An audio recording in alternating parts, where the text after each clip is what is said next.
Nityananda Shri happy new year with মেরো রাধা রমন লাল। ভক্তবৃন্দ, বছর শুরুর প্রথম ভিডিও খুব সুন্দর সময় থেকে শুরু করেছি। দেখো প্রভুর আরতি চলছে এখন। কান্ত রাধাকান্ত নমস্তুতে।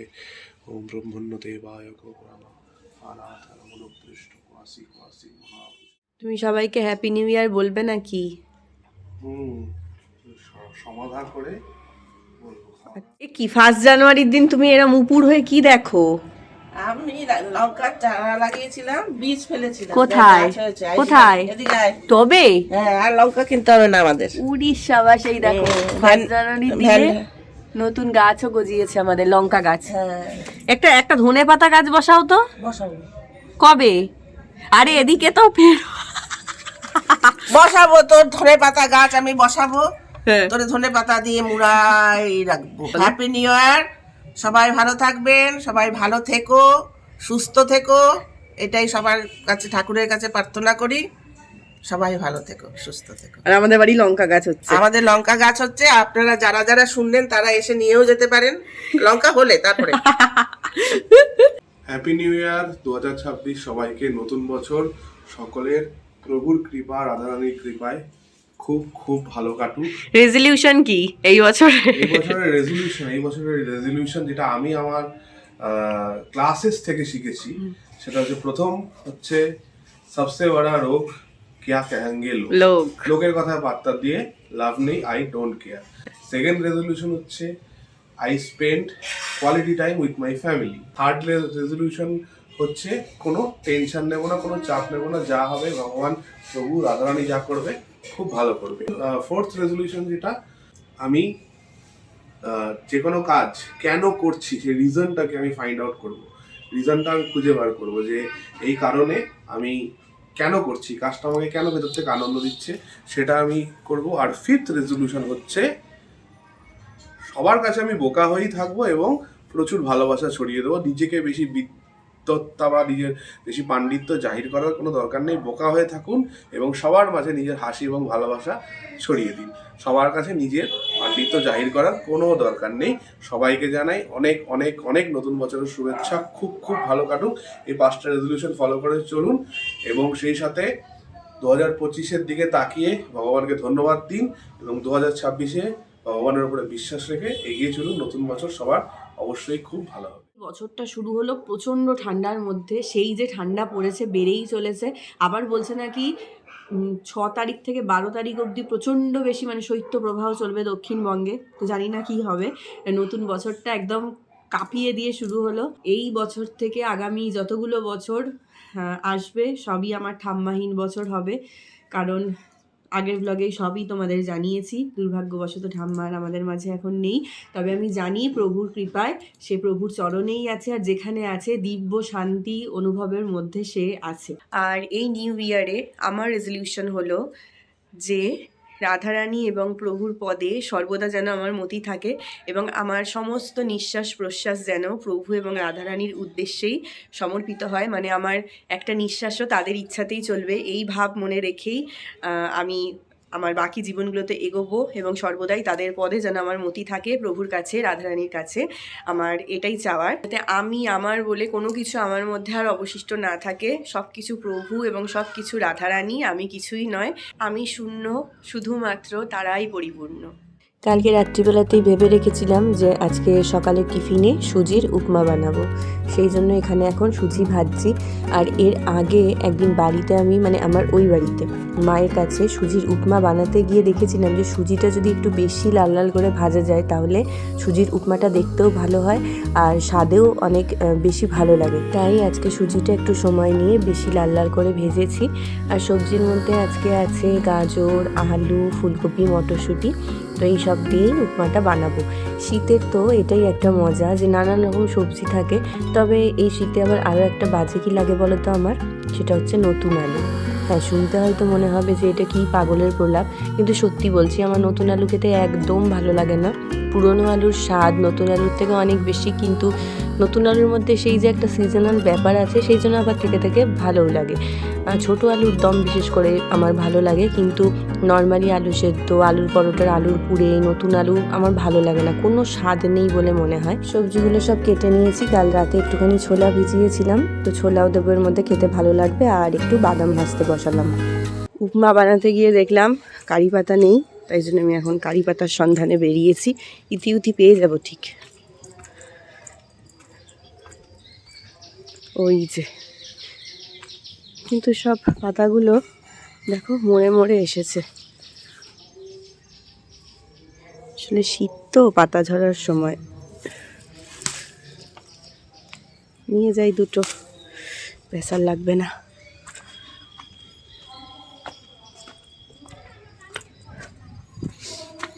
ভালো রোদ উঠেছে আজকে বাইরে, একদম 1 জানুয়ারির রোদ। জয় তুলসী মহারানী। কি প্রচণ্ড ধুলো যে লেগেছিল কারি পাতাগুলোর গায়ে, সে আর কি বলবো। অনেকবার করে জল পাল্টে পাল্টে ধুয়ে নিলাম। এটা সুজির উপমা বলে আমি কারি পাতা আনতে গেলাম। জিরের পোলাও হলে হয়তো বা যেতাম না, গরম মশলা দিয়ে ব্যাপারটা ম্যানেজ হয়ে যেত, কিন্তু সুজির উপমাতে একটু সর্ষে আর কারি পাতা ফোড়ন না দিলে না খুব একটা ভালো লাগে না খেতে। নুন, হলুদ, মিষ্টি দিয়ে একেবারে এই সবজিগুলো আমি ভাজতে বসিয়ে দেবো। ঢাকা চাপা থাকতে থাকতে এটা নিজের মতন ভাজা হবে। ওইদিকে আমি আমার জন্য একটা অন্য ব্রেকফাস্ট বানাবো। এটাই খেতাম আজকে, কিন্তু তারপর দেখলাম আগের দিন আমি চিলা বানিয়েছিলাম, তো কিছুটা রয়ে গিয়েছিল। যেহেতু আমার আর রাজা বিরাজের একাদশী ছিল, আমরা খাইনি, তো সেই জন্য একটু বেঁচে ছিল। ভাবলাম সেটাই আমি বানিয়ে খেয়ে নিই, কারণ সুজির উপমা আমার অতটা পছন্দের নয়। তো সেই চিলাটার মধ্যে একটা আলু গ্রেট করে দিয়ে দিলাম, আর একটু কচুরি মেথি দিলাম। তো এদিকে সবজিগুলো ভাজা হয়ে গেছে, এবার সুজিগুলো দিয়ে ভালো করে জল ছিটিয়ে ছিটিয়ে সুজির উপমাটা বানিয়ে নেবার। দেখো কি সুন্দর রঙটা এসেছে। এটা কিন্তু শুধুমাত্র সুজিটাকে লাল লাল করে ভাজার জন্যই এসেছে। যাক, হয়ে গেছে ওদিকে। এদিকে আমি আমার ব্রেকফাস্টটুকু বানিয়ে নিই।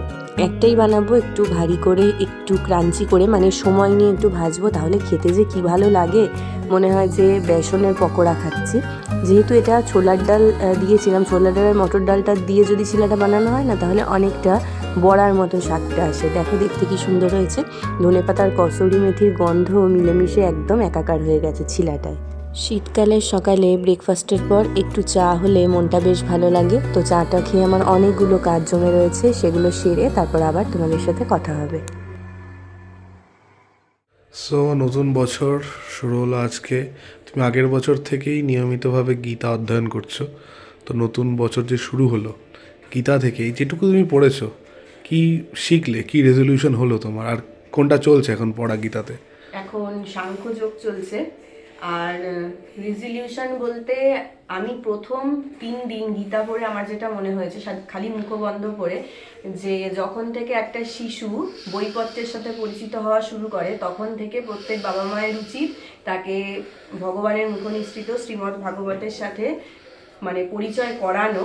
তখন তো সে কিছু বুঝবে না, কিন্তু সেটাকে ছুঁয়ে সেটার প্রতি শ্রদ্ধা ভক্তি সহকারে সেটাকে চেনা প্রথমে, আর তারপর সে যখন কিছু বুঝতে শুরু করে আস্তে আস্তে, তখন তাকে শ্রীমদ্ ভগবদ গীতা পাঠ করে শোনানো বা পাঠ করানো, এটা খুব প্রয়োজন। কারণ আমার পড়ে মনে হলো যে এতদিন কেন পড়িনি, যদি পড়তাম তাহলে বিগত এতগুলো বছরে যা কিছু ভুলচুক হয়েছে তা হয়তো বা কিছুটা কম হতো, কম করতে পারতাম। তবে সব কিছুই প্রভুর ইচ্ছা, আমার প্রারব্ধ অনুযায়ী হয়েছে, বাকিটাও তাই হবে। তবে হ্যাঁ, প্রভুর কৃপায়, রাধারানীর কৃপায় আমি পড়তে পারছি, এটা আমার কাছে অনেক বড় রেজলিউশন। এটাই যে বাকি যতটা আমার জীবন আছে তাতে প্রত্যেক দিন যেন আমি শ্রীমদ্ ভগবদ গীতা পাঠ করতে পারি, আর যা ভগবান বলেছেন তা প্রভুর কৃপায় যেন আমি বুঝতে পারি। এটাই খুব কঠিন, বোঝা খুবই কষ্টসাধ্য হচ্ছে আমার জন্য, কিন্তু চেষ্টা করে প্রভুর কৃপায় পারছি। এটাই। এই বছরের প্রথম দিনে তুমি কি সাহসিকতার পরিচয়টা দেবে? স্নান করবে? গতকাল একটু এক্সট্রিমের থেকেও বেশি 8 ডিগ্রি ছিল, 8 ডিগ্রিতে চলে গেছিল, তো গতকাল ওই জন্য সত্যি পসিবল হয়নি। আমি যে শ্যাম্পু দিয়ে স্নান করলাম, দেখো ব্যাপারটা হচ্ছে যে মানসিক সুস্থতারও তো একটা ব্যাপার কাজ করে। আমি কিছু বলবো না, কিচ্ছু বলবো না। আমার মানসিকভাবে এখনো মনে হয় একটু সুস্থ আছি আমি। তো আমি কিন্তু আজকে বছরের প্রথম দিন যেহেতু, তো অবশ্যই সাহসিকতার পরিচয় দেবো এবং অবশ্যই স্নান করবো, ভালো করেই করবো। আমি এখানে একটা বিশেষ কথা বলতেছিলাম, কিন্তু এখানে আমার অপমান করা হলো। কিন্তু আমাকে কেউ অপমান করলেই যে আমি সেটা ফেরত দেব তা তো নয়। যেটা আমি বলতে এসেছিলাম সেটা হচ্ছে এই যে গীতা অধ্যয়ন যে আমি শুরু করেছি, সেটা আমাকে শুরু করিয়েছেন হচ্ছে রাজাধিরাজ। আমি অধ্যয়ন শুরু করানোর কেউ না, মানে প্রথমে হচ্ছে কি বলবো, গাইড। তোমার যদি প্রভুর ইচ্ছা, তোমার মনের মধ্যে যদি অনুপ্রেরণা না আসতো, তাহলে শ্রীমদ্ ভগবত গীতা আমাদের বাড়ি অব্দি হয়তো এসে পৌঁছতো কিনা, বা তোমার বাড়ি অব্দি ছিল ইংলিশ ভার্সন ছিল, যেটা আমি পড়তাম আগে। তো সেইটা পরে বাংলা ভার্সনে তুমি যাতে পড়তে তোমার সুবিধা হয় সেজন্য নিয়ে আসা হলো, এবং তুমি শুরু করলে পড়া। এবং কোথাও কখনো কিছু সব বুঝতে না পারলাম আমাকে গাইড করেন, এবং আমি গাইডের ওই তো মানে আর কি নিমিত্ত। এই গীতা যিনি বলেছেন তিনি হচ্ছে আসল গাইডেন্স। তিনি আমাদের প্রত্যেকের জীবনের গাইডেন্স। যদি ভগবান হন তাহলে জীবন সঠিক দিকে যাবে। তো এই ক্রেডিটটা আমি দিতে এসেছিলাম, এসে গাইজ আমি অপমানিত হয়ে এই প্রস্থান করছি স্থান থেকে। সংস্কৃত ভাষা না শিখলে অধ্যয়ন করা একেবারেই পসিবল। আমরা তো 7, 8, 9 এই ক্লাসগুলোতে সংস্কৃত পাই। তারপরে নিজেদের চয়েস থাকে যে সংস্কৃত কলেজে গিয়ে নেব কি নেব না। তো আমারও ছিল না। 11, 12 আমি সংস্কৃত নিয়েছিলাম, কিন্তু আমার এত কঠিন লেগেছে। আমি কয়েকদিন এক টিচারের কাছে পড়তামও, কিন্তু আমার এত কঠিন লেগেছে যে আমি পরে চেঞ্জ করে সেই জায়গায় পল সায়েন্স নিয়েছিলাম। আমি সংস্কৃত রান করতে পারিনি। তো সেক্ষেত্রে ভগবদ্গীতার মানে সংস্কৃত ভার্সনটা পড়া খুবই কষ্টকর, আমি কিছুই বুঝবো না। তো সেই জন্য বাংলা ভার্সন আনানো হয়েছে, কিন্তু সেখানেও শ্লোকগুলোর তাৎপর্য মানে লেখা আছে বলে বুঝতে পারছি। তো মুখবন্ধ পড়ে আমার যেটা মনে হয়েছে যে একটা বাচ্চা যখন ছোট থাকে, যখন সে পড়তে জানতে শেখে, তখন যদি তাকে শ্রীমদ্ ভগবত গীতা পাঠ করানো হয়, তাহলে সে অনেকটা ধারণা পাবে জীবন সম্পর্কে, যে তার ঠিক কী করা উচিত বা কী করা উচিত নয়। কারণ স্বয়ং ভগবান সবটাই গীতায় বলে গেছেন। তো সেই জন্য আমার মনে হয় যে ছোট ছোট বাচ্চা যারা, তাদের আস্তে আস্তে কিন্তু আমাদের জেনারেশন থেকে এটা করানো উচিত। যেটা আগে ছিল, মাঝখানে আমরা তো এখন সবই ভুলতে বসেছি, এটাই হচ্ছে বড় কথা। এটা কারোর দোষের নয়, এটা ক্রমবিবর্তনের মাধ্যমে চলে আসছে। তো এটা আমি ফার্স্ট উপলব্ধি করেছি শ্রীমদ্ ভগবত গীতা পড়ে। খেতে বসে এই যে 1 বছর পর তোমরা খাচ্ছ, তার জন্য হ্যাপি নিউ ইয়ার বলবে? আমি আসছি পনির নিয়ে, এক থালা পনির। 1 জানুয়ারি স্পেশাল পনির। 1 জানুয়ারি স্পেশাল সব কিছুর মধ্যে বেডশিটটাও চেঞ্জ করে নিয়েছি। এবার ঘরটাকে একটু ভদ্রস্থ লাগছে। দেখো আমাদের 1 জানুয়ারি স্পেশাল খাওয়া দাওয়া। এখানে হচ্ছে পেঁপে সিদ্ধ, এটা হচ্ছে মানকচু বাটা, যেটা নারকোল দিয়ে বাটা হয়েছে, এটা হচ্ছে ছোলার ডাল, আর সাথে আজকের সোস টপার, এটা হচ্ছে পনির। ঠিক আছে তো রাজাধিরাজ মহারাজ? কি বলছো? না করতে হবে না, এত জিনিস আছে আবার কি। চলে আসো, গরম গরম, হাতে গরম। এই যে পনিরটা দারুণ হয়েছে, থ্যাংক ইউ। আজকে আসলে কি বৃহস্পতিবার, তাড়াতাড়ি স্নান হয়ে গেছে, তাই স্নানের তাড়া ছিল না বলে এত ভালো মন দিয়ে রান্নাটা করে। হ্যাঁ ওই জন্য। তাই না? 1 জানুয়ারি না, সবাই খেয়ে ভালো বলবি।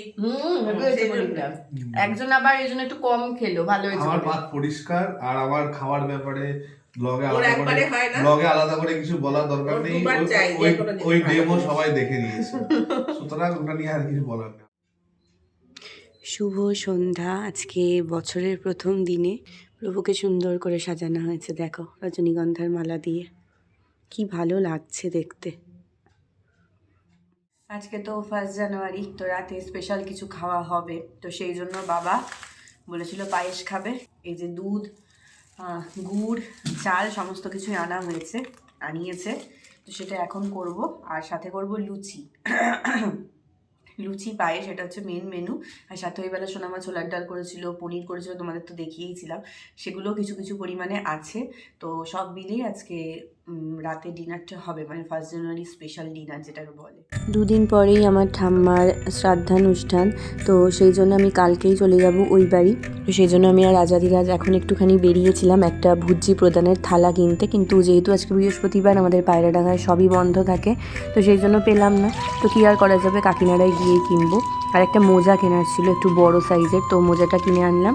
এখানে আগে দুধটা জাল দিতে বসিয়ে দিলাম, কারণ প্রায় 8:30 বাজে। পিঠে বা পায়েস যখনই বানাই আর তাতে যখন গুড় ইউজ করি, আমার ভীষণ ভয় লাগে যে দুধটা যদি কেটে যায়, কারণ সব গুড় তো ভালো হয় না, কিন্তু এই গুড়টা দেখে মনে হলো বেশ ভালো। আর তাছাড়াও সোনামা আমাকে ভরসা দিল যে না রে এই গুড় ভালো, এর আগেও পায়েস করেছি এনার কাছ থেকে গুড় কিনে, খুব ভালো ছিল, পায়েস কিছু কাটেনি। তো দেখেও মনে হচ্ছিলো গুড়টা বেশ ভালোই হবে। তো এদিকে আগে চালটাকে ভালো করে ধুয়ে একটু ঘি মাখিয়ে রেখে দেবো। ওদিকে দুধটা জাল হতে হতে চালটা একটুখানি ঘি দিয়ে মাখানো থাক। এই ঘি মাখানোর ব্যাপারটা আমি শিখেছিলাম আমার মেশোর থেকে। মেশো সব সময় পায়েস করার আগে বলতো যে ঘি দিয়ে চালটা মাখিয়ে রাখবি, সেই পায়েসের স্বাদ এবং গন্ধ অনেক ভালো হয়। এদিকে দুধটা আমার ভালোভাবেই জাল হয়ে গেছে, পাত্রটা একটু ছোট নেওয়া হয়ে গেছে, তো সেই জন্য বারবার করে নজর রাখতে হচ্ছিলো যাতে দুধটা উতলে না পড়ে যায়। ঠিক আছে, চাল দিয়ে দিলাম, ওটা এবার আস্তে আস্তে সেদ্ধ হোক। এদিকে আমি নিচে বসিয়েছি ছোলার ডাল গরম, আর তার উপর দিয়ে পনিরের থালা বসিয়ে দিয়েছি যাতে দুটো একসাথে গরম হয়ে যায়। আর ময়দাটাও মেখে নেবো, এখানে ময়দাটাও রেডি। তবে তার আগে দাঁড়াও, গুড়টাকে একটুখানি কেটে নিই। পুরো গুড়টা দিলাম না, একটুখানি বাঁচিয়ে রেখে দিলাম, কারণ আমার মনে হচ্ছে পুরো গুড়টা যদি দিয়ে দিই তাহলে অতিরিক্ত মিষ্টি হয়ে যাবে, আর অতিরিক্ত মিষ্টি পায়েস খেতে একদম ভালো লাগে না, বেশি খাওয়াও যায় না। এদিকে আমি ময়দাটা মেখে নিই, ওদিকে পায়েসটা প্রায় হয়েই এসেছে, আর একটু ফুটে গেলেই তারপরে নামিয়ে নেব, কারণ আর একটুখানি ঘন করতে চাইছি, তাহলে খেতে বেশি ভালো লাগবে। ময়দা আর আটা একসাথে মিশিয়ে এখানে আমি লুচিটা আজকে বানাবো। দাঁড়াও, এদিকে চালটা সেদ্ধ হয়ে গেছে পুরোপুরি, এবার একটু গুড়টা মিশিয়ে নিই, তারপর আর 2 মিনিট মতন ফুটিয়েই নামিয়ে দেবো। গুড়টা থেকে এত সুন্দর গন্ধ বেরোচ্ছে, কত ঠাম্মার কথা মনে পড়ছে। আগের বছরের একটা ব্লগ চোখের সামনে আসলো, সেখানে দেখলাম ঠাম্মাকে আমি পাটিসাপটা, দুধ পুলি এগুলো খাওয়াচ্ছি জাস্ট আগের বছরে। আর এই বছর আমি এখন এখানে পায়েস রান্না করছি, কিন্তু সেটা আর কোনোভাবেই ঠাম্মা অবধি পৌঁছাবে না। যাই হোক, পায়েসটা রান্না করা হয়ে গেছে, কিন্তু প্রচণ্ড গরম, আর গরম পায়েস তো খেতে ভালো লাগে না জানোই। তো একটুখানি ফ্যানের হাওয়ায় ওদিকে আমি রেখে দিলাম, আর এদিকে ফটাফট এখন লুচিগুলো ভেজে ওটা একটু ঠান্ডা হলেই তারপর আমি ওদেরকে খেতে দিয়ে দেবো, কারণ 10টা বেজে গেছে। পায়েসটা একটু জমে গেছে, মানে একটু বসে গেছে, কি সুন্দর দেখতে লাগছে দেখো। আর একদম ঠিক যেরকম আমি বানাতে চেয়েছিলাম ওই রকমই পায়েসটা হয়েছে। তো বাটিতে বাটিতে বেড়ে সবাইকে দেবো। আর এটাই হচ্ছে আমাদের 1 জানুয়ারির প্ল্যাটার, নিরামিষ প্ল্যাটার, লুচি, ছোলার ডাল, পনির আর গুড়ের পায়েস। ঠিক আছে, তো 1 জানুয়ারির নাইটের স্পেশাল ডিনার, পায়েসটা ভালো হয়েছে। এখন যখনই কিছু বানাই তখনই আমার মনে হয় যদি একটু প্রভুকে ভোগ দিয়ে সেটা তারপরে প্রসাদ হিসাবে গ্রহণ করতে পারতাম তাহলে কতই না ভালো হতো। কিন্তু জানি না প্রভু সেই দিন, সেই সুযোগ, সেই সৌভাগ্য আমাকে কবে প্রদান করবেন যে প্রভু এবং রাধারানীকে ভোগ দিয়ে তারপর সেই প্রসাদ আমরা পাবো।